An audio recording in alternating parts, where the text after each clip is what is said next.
James and the Giant Peach by Roald Dahl. Introducing James Henry Trotter, Aunt Spiker and Aunt Sponge, Old Green Grasshopper, Centipede, Miss Spider, Silkworm, Glowworm, Earthworm, Ladybird. Chapter 1. Until he was 4 years old, James Henry Trotter had a happy life. He lived peacefully with his mother and father in a beautiful house beside the sea. There were always plenty of other children for him to play with, and there was the sandy beach for him to run about on, and the ocean to paddle in. It was the perfect life for a small boy. Then, one day, James's mother and father went to London to do some shopping, and there a terrible thing happened. Both of them suddenly got eaten up, in full daylight, mind you, and on a crowded street, by an enormous, angry rhinoceros who had escaped from the London Zoo. Now this, as you can well imagine, was a rather nasty experience for two such gentle parents. But in the long run, it was far nastier for James than it was for them. Their troubles were all over in a jiffy. They were dead and gone in 35 seconds flat. Poor James, on the other hand, was still very much alive, and all at once he found himself alone and frightened in a vast, unfriendly world.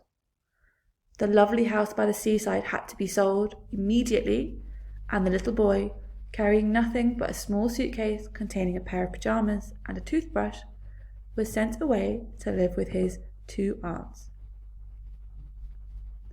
Their names were Aunt Sponge and Aunt Spiker, and I am very sorry to say that they were both really horrible people. They were selfish and lazy and cruel, and right from the beginning they started beating poor James for almost no reason at all.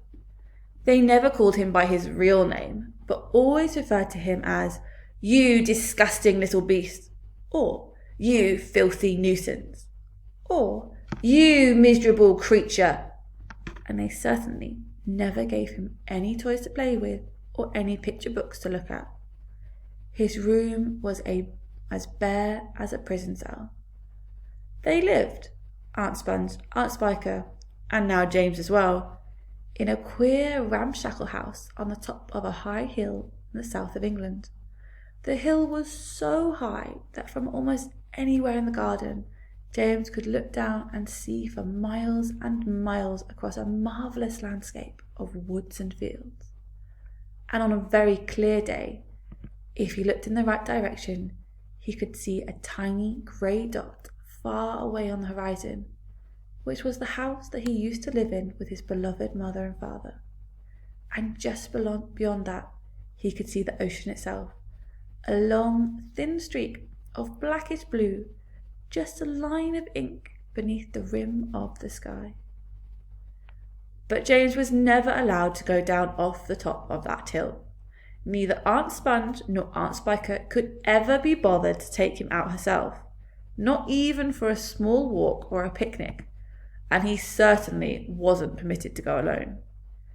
"The nasty little beast will only get into mischief if he goes out of the garden," Aunt Spiker had said, and terrible punishments were promised him, such as being locked up in the cellar with the rats for a week, or if he even so much as dared climb over the fence. The garden, which covered the whole of the top of the hill, was large and desolate, and the only tree in the entire place, apart from a clump of dirty old laurel bushes at the far end, was an ancient peach tree that never gave any peaches.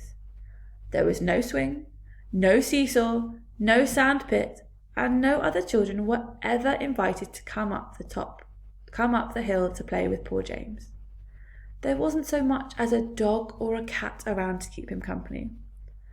And as time went on, he became sadder and sadder, and more lonely, and he used to spend hours every day standing at the bottom of the garden, gazing wistfully at the lovely but forbidden world of woods and fields upon ocean that was spread out below him like a magic carpet.